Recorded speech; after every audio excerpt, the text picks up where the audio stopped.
the 4th the day I'm filming this, but I just wanted to make this video kind of summarizing my feelings about the whole thing since it's the first time I've done it, and I just had some things to say about it, so that's what this video is going to be. Towards the end of October, I came to the realization that I had more confidence and I liked more of the drawings I did in the first half of October than I did in the second half.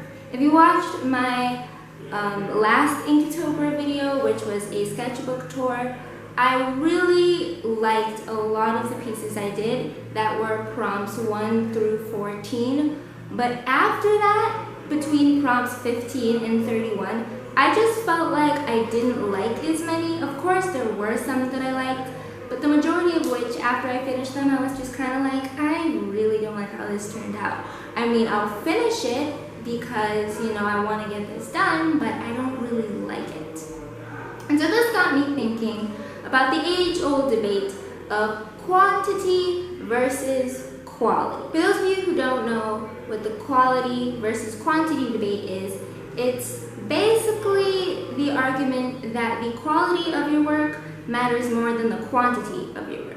So if you have 2 really good pieces, it's way better than if you have 20 not so good pieces. And this can relate to anything. I feel like I've heard it more on the artist side of things, but I feel like it can apply to anything. So music, drawings, even books, and YouTube videos.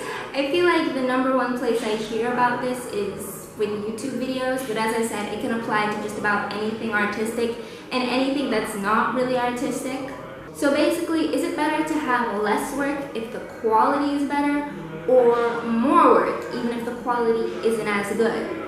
Oftentimes, I feel like people think that having more of something is better than having less of something.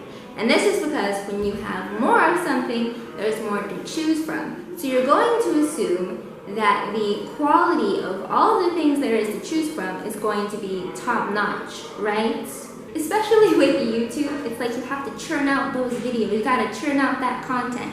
And, you know, that'll help your channel grow and whatnot. But sometimes, if you're so focused on the amount of things you have to churn out, for example, I have to make this certain amount of paintings by this specified time, then because you're not taking your time to craft it properly and taking your time to make it the way you want it to be, then some of them aren't going to turn out as good as if you had taken your time to carefully create it.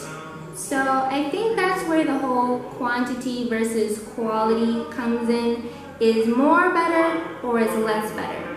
On the opposite side of things though, you can argue that just because you have less doesn't mean they're going to be any better than if you have more.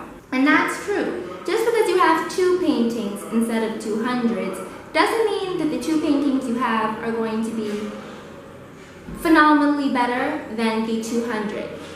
So I personally don't think that the amount determines the quality at all. It honestly just depends on how you're going to go about making whatever it is you're making, despite how much time you might have. And an important thing to remember is that art is subjective. Like, you can spend 12 hours working on a painting. You can put your heart and soul into that painting, and you can hang it up in a gallery or show it to some friends, and there might be somebody that doesn't like it. You could spend 5 minutes on a doodle and you think it looks bad, but then show it to someone and they're like, wow, it's amazing. So art really is subjective, and I don't think the amount really guarantees the quality, as I said before. All that being said, I'm not trying to say that Inktober is favoring quantity over quality. The whole point of the 31-day challenge is just to challenge yourself, really. And it's just to have fun. Some people don't do all 31 prompts, some people do a couple prompts here and there. It's really loose in that you can tailor it to fit your needs and fit like how comfortable you are with it, and also how much time you might have, because some people might not have a lot of time, some people might have a lot of time. So it honestly depends on you. Nobody's forcing you to do all 31 prompts. I took it upon myself to do all 31 prompts because I wanted to.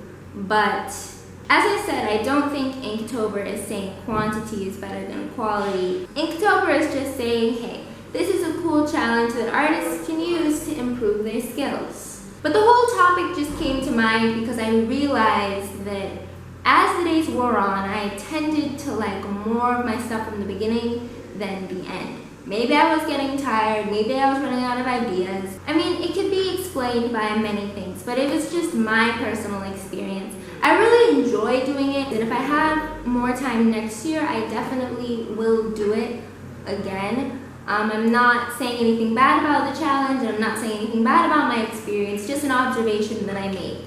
So, I am going to now show you my top 10 drawings. I'm not going to show all of the ones from the second half because I already showed you the first half in the last Inktober video I did. But I am just going to show my top 10 favorites from all of it. And if you want to see any more of the drawings that I did, you can check out my Instagram because they're all posted there. But yeah. I'm going to go and just end off on the 10 favorite drawings of mine in no particular order.